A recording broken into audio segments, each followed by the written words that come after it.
started. Woo! We're going straight into it. Ladies and gentlemen, here it is. Drafting phase in this best of one between Saudi Arabia and UAE. It looks like on blue, Angela gets banned out. Okay. Still, for me, quite unique to see an Angela blue side first phase ban, but it does pop up. Usually you do that to turn off any potential combinations with the Angela. CC, Ling, of course, being the most prolific or notorious, and the Alice. So now, maybe Saudi Arabia, that might be their line of thinking in terms of the drafts. Just taking away those hard to deal with combinations or hard carries that can really destroy the game. That might mean that Saudi Arabia is a team that want to pick up an alpha for themselves in the first phase, considering that they take away a hill. Interesting.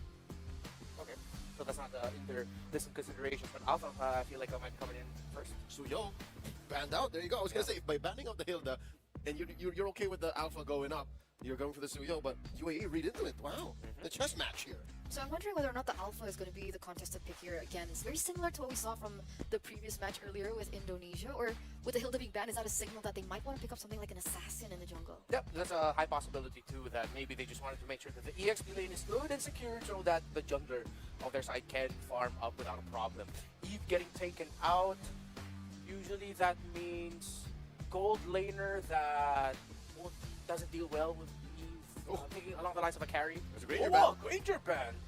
Interesting. Is today where we take the lid off of Granger? I think so, because we've been seeing Granger bans actually pop up in the matches not on broadcast. All right, so chalk that up to one of the heroes I want to see in play. Oh, yeah. Granger back, whether it be in the gold or in the jungle. In the alpha. The alpha seems to be like the clearest answer. Or, of course, there is that too, but picking the focus while the alpha is open to me is, it's not always a losing matchup, but you are making things a little more difficult for your Phobias. And yeah, that makes sense to take out the Eve. If you were going to first pick Phobias anyway, that makes a lot more sense now. Yeah, the Phobias on open alpha is tier 2 level oopsie for me. I think there's so many other better ways to go about it. Well, specifically number 1, by picking up the alpha. So with the alpha pick, do you think a Matilda could potentially show up? Yes! Yeah, Matilda Alpha would be such a great first 2 picks here for the Arab Emirates, and that is something that is available for them. That's money, yeah. I think they're gonna stick to comfort. Florin comes through here, as on. well as the Cyclops. Again, you were asked to be able to witness it in person, Finally. and now we're gonna see it. It's very similar to the draft that they set up for Guatemala. Would not be surprised if suddenly, what was that? The Ruby, the Freya, and the Hanabi come back up. Like, that's what they're setting up here. Yeah. There's a Matilda. Oh, if they get Matilda Alpha focus that game, call it game.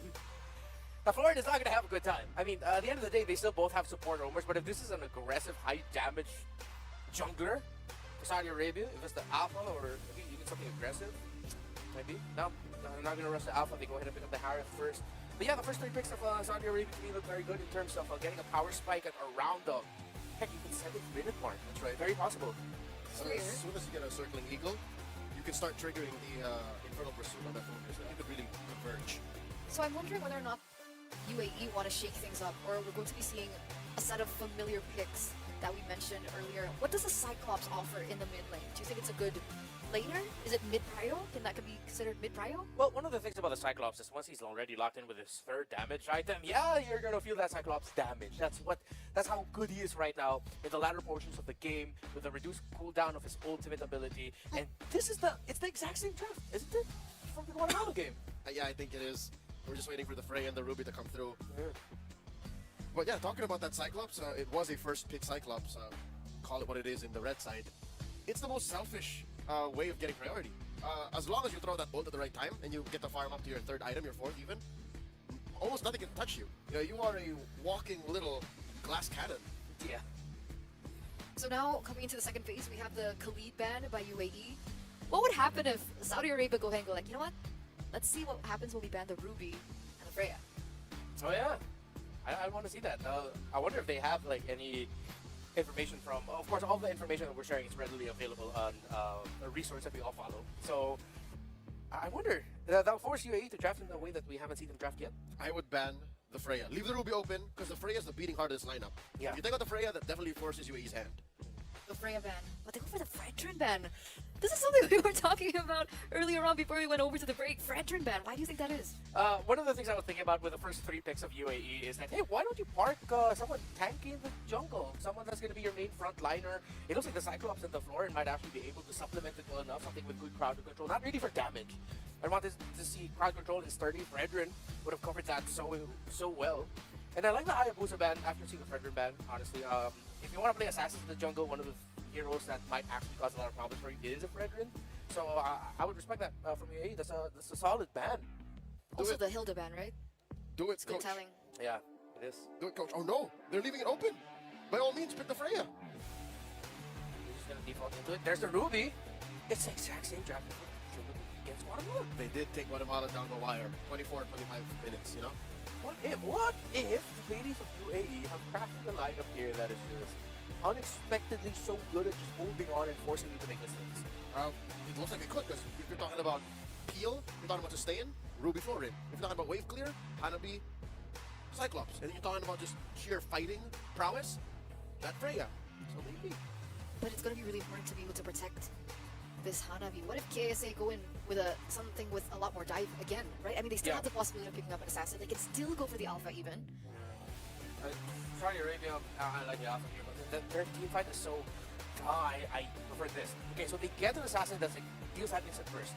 The lineup of KSA just needed... Says you are going to see picks like this, and now we get to see it in execution. And in the best of one, it certainly is going to be very interesting to see. Ladies and gentlemen, welcome to match number 2 here. That is being streamed. There are obviously a lot of matches that are being not streamed as well here, played offline. You guys can check it out at isf.gg. But welcome to the land of Dawn here as we get to see the first Harley in ISF 2024 WEC Riyadh. Yuki, seems like the clear is pretty good. It's got to be pretty good, man. I mean, as someone who there's 2 heroes that I love. I mean, everybody knows that I love Gord, but my second and third most played mages are actually Cyclops and Harley. So, like, You got both. I got both. I got both in one game here, so I'm really excited to see how this works. And part of it also is, I mean, everybody that's played against a Harley in the game knows that, you know, you got to watch out because the deadly magic is quite bursty, especially, I mean, think how often they can actually proc things. You also have a Temporal Rain emblem for Maria here. So, you know, the whole game plan is obviously get the lockdown if they can with the Cyclops, and then if they want to use deadly magic with Yuki, there's so many interactions that can happen. And not to mention, you know, we haven't seen Florin too much, also running a Revitalize, so I feel like this is going to be one of those games here, Mirko, that takes some time, really. Rafa going in, putting out some damage, but going to be able to escape that. Yuki's fine. She is going to feel the pressure. Definitely a lot of pressure early game for Nolan, and in the mid lane too. You can see the poke. Forcing on a flicker from good. Maria. But back to the point, yeah, Maria flickered down. Yuki on the Harley versus the Nolan. Rafa definitely has a bit of an advantage when it comes to wave clear, or sorry, jungle clear here. So Rafa, if she gets an advantage before the first neutral objective, it's going to be massive for them because the combo is already there for neutral objective control. They already have the Phobius plus the Mathilda. It's a deadly combination. And for UAE, they kind of have to wait out turtle number 1, it seems, with Maria on the Cyclops. Whoa. Yeah, Maria, All right, she's good. She feels the damage there. Lyrics is just going to go ahead and hold this up, this front. Yeah. I don't really see that much of an entry point here for this No first entry. turtle, so it just looks like it's going to have to go in the hands of KSA right now. Kuru also feeling that demonic force, the demonic pursuit there. But yeah, objective secured. Yeah, as I said earlier, right? I mean, the fact that they have a Cyclops, it's going to be very tough to control neutral objectives. And for Saudi Arabia, it's literally the opposite. They have a Sicilian that clears the mid very, very well. A Mathilda to bring in the Phobias and to utilize that aggression.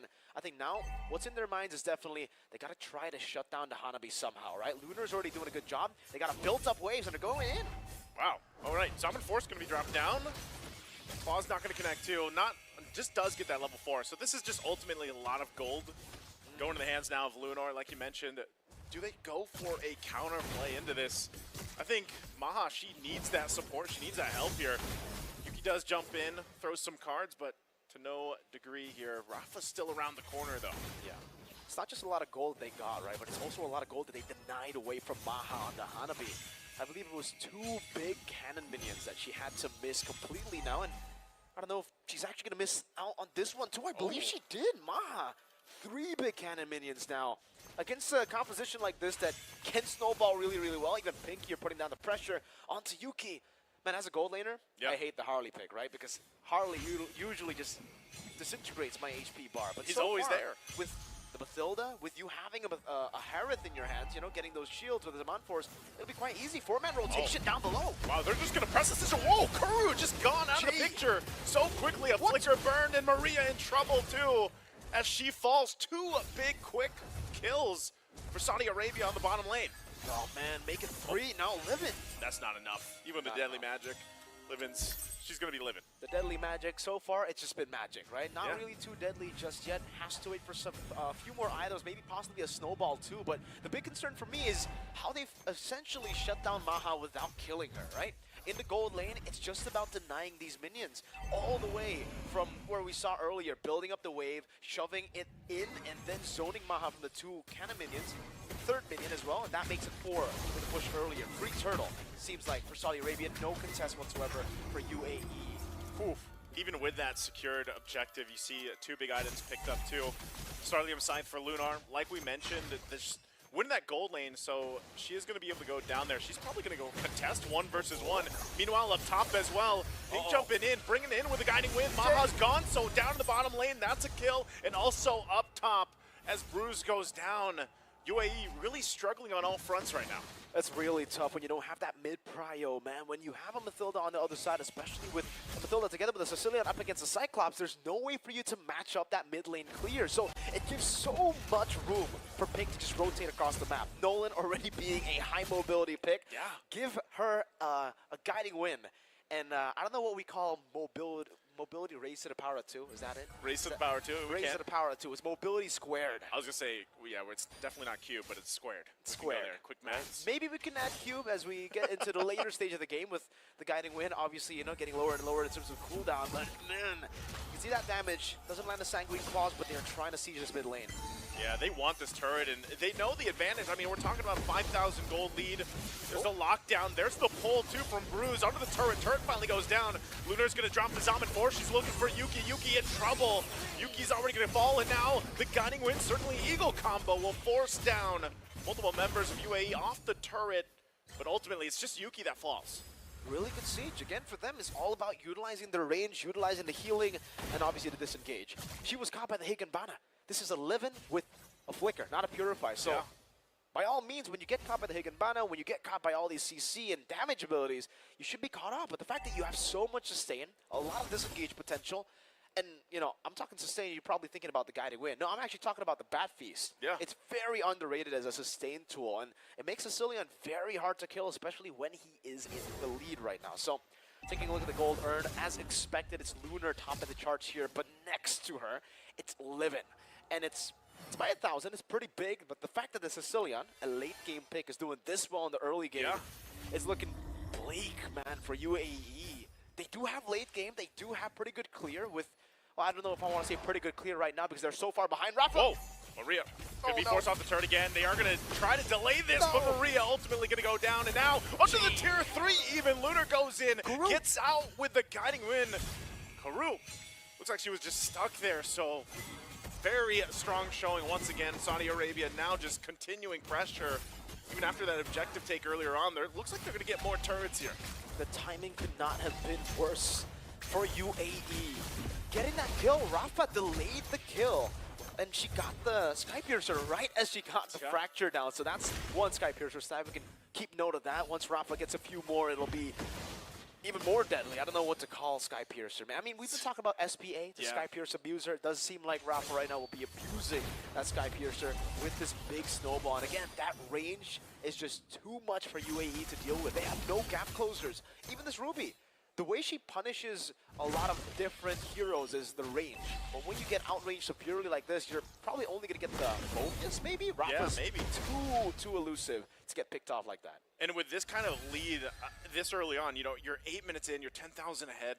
This kind of lineup, as much as I love it coming into this game, you know, very unique, very interesting picks.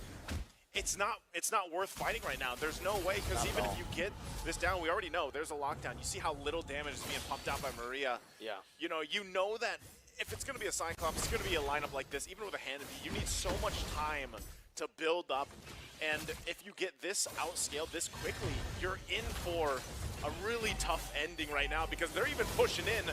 Salmon Force going to be dropped down. There's the pull from Bruise, though. Bruise has to flicker around defensively, and Kuro in trouble too. She's just gone. Can't heal through it, and now Maha in trouble too. Flickers back towards the fountain. They already lost the base turret up top. Now it's the mid lane. We'll see if they still fight it out, but right now KSA looking to take another base turret. Those hits are just, it's too much, the bad impact. Way too much, the bad impact. Man, Maha was down to a quarter, now it's Maria. Oh, Maria, she's going to be taken out too. Just caught in the front. The bat's hitting again, and they're going to jump in. Lunar finds that one. Kuru in trouble again too, as she falls. 2 members left of UAE. They look to end the game already for KSA, even without a Lord. Yuki in trouble, will be able to survive though. A couple minions left, the base is going to be worked on, and that looks like it might be it for UAE as they face a defeat. As Saudi Arabia takes game 1 in this best of 1. They win the match. Absolute destruction from the hosts of ISF WEC 24. 9 minutes was all it took, and it was just complete domination all the way from the start. We were talking about those creative picks, very unique picks on the side of UAE, and unfortunately, we did not see that composition get to a point where you can actually fight back, right? It was a very mid to late game composition with the Cyclops. I mean, to be fair, all of their picks there, even the Hanabi, I would say especially the Hanabi in the gold lane, and the fact that she was paired up in a matchup that, I mean, if we talk about Harith, this is a bully laner, right? Yeah, Unless you go for a Lunox, Harith probably wins.